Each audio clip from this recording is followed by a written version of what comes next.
7, 8 years right now that I'm 9, 10. There's 10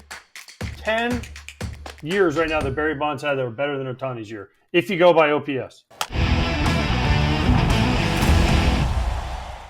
2 clutch hits for Ohtani. I mean, one-man machine in the offense at times helps them pick up a huge win of the year, because now they're very much in a good position to finish up the division here. Pretty much over now. Just about they win done. One more game, it's over. Yeah, and they don't have to win tonight's game. They could lose tonight's game and then just win any game against Colorado. Yeah, just one, right? Yeah, just one. Yeah, just one. So they're in a good spot. But let me start here.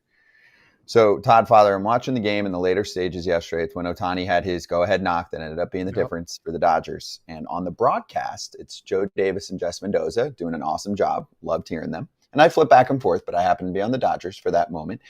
They basically told a story about how Ohtani struggled early in the season with runners in scoring position. That's true, because there was a lot of pressure on him with the Angels to deliver every time he was in those spots because they were precious. Right? This was generally a bad team that he was a part of in the past. So he found himself trying too hard with runners in scoring position earlier this season because he was trained to think it was their only shot due to his time with the Angels.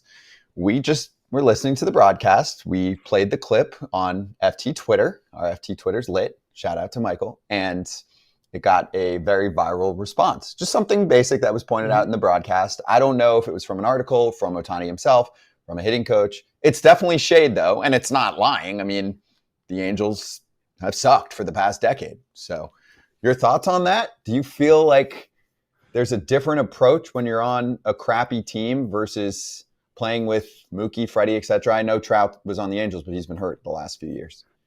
Yeah, it's tough because you think about this and, I don't think necessarily he wanted to throw shade or was trying to, but I think he definitely did a little bit for sure.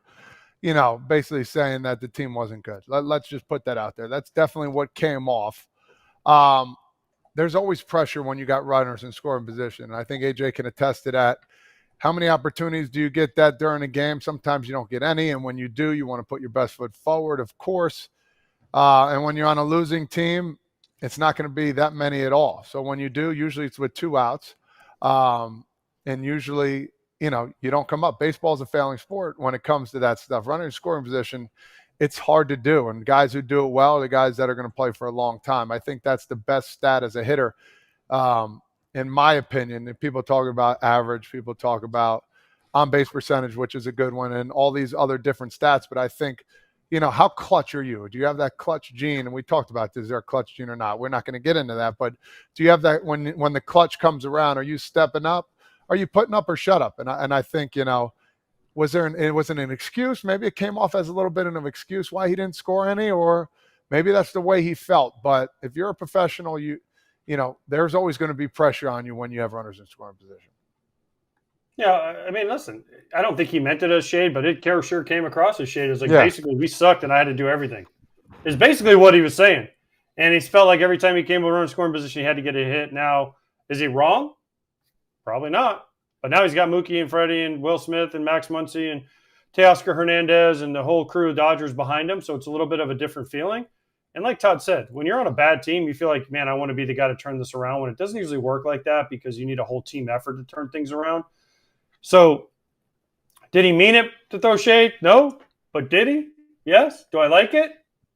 You ain't an Angel anymore. You ain't going to be an Angel anymore. You're a Dodger now. Guess who doesn't like each other? The Dodgers and the Angels. So throw all the shade you want, Shohei. You showed them. Here you are going to the playoffs for the first time. So you can do whatever and say whatever you want. They said more emotions from him than they've ever seen, ever. People that have been following him. That's Japanese media. Of course, some of the Dodgers media that's been following him this year. They said what they saw from him last night with those 2 knocks that put them ahead both times was the most they've seen. I agree. Sometimes, you know how they do this? They have their thing with the side, whatever you call it. You know what I'm talking about? When they get to first, when they get big knock and all that, the little side thing. Sometimes Ohtani does it like, I'm supposed to do this, and with this time he was like borderline twerking. Oh yeah. I love it. He hasn't played games like this before. Think about it. I mean, bat flip, yelling. They're not in it at the end. Forget not making the playoffs. They were done. Their seasons were done in April. Yeah. Every time. This is crazy. This is different for him. This is like your boy Jordan, Todd Father, Michael Jordan, who's your favorite basketball. Well, you love Jordan overall in basketball, and I'm the same way. I'm the Jordan over LeBron debate, easy.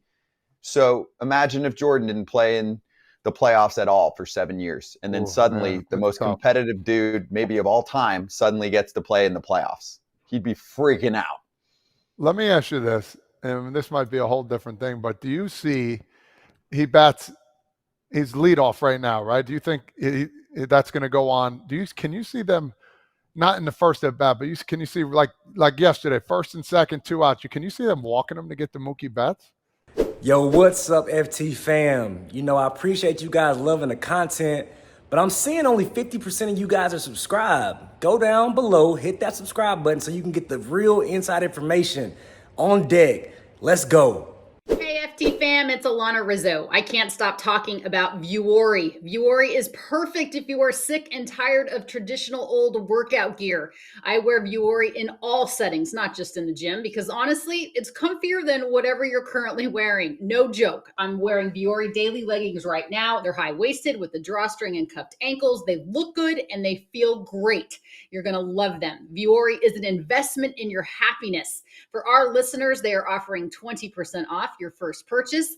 Get yourself some of the most comfortable and versatile clothing on the planet at vuori.com/foul. That's VUORI.com/foul.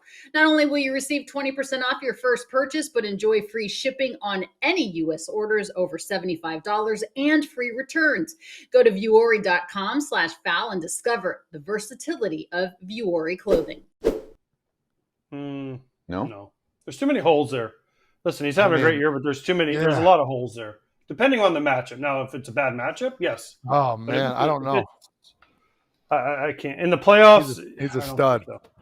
He is a stud. He's great. He's having a great year, but I don't see that happening. What was the stat I saw, and I want this to be known to everybody? Shohei Ohtani is having the 11th best season of Barry Bonds' career. That's a controversial. That's a hot take, though. Nah, guys. Well, like I said, that's a hot take. I know what Scott's going to say. Oh, he did steroids. I don't give a flying bleep, bleep, blop, bleep, blop what he took. He was so much better than everybody else or anybody else that's ever played as a hitter. That it's not even close because you're like, man, this is the greatest year we've ever seen offensively. Okay. Clean year. Oh. Okay. You want me to counter your take with a hotter take? I mean, listen, if Shohei Ohtani was on that good back in the day anabolic steroid stuff, he would have hit 80 homers this year. He would have been a homer every AB. He would have just had to skip pitching to him. 80 homers.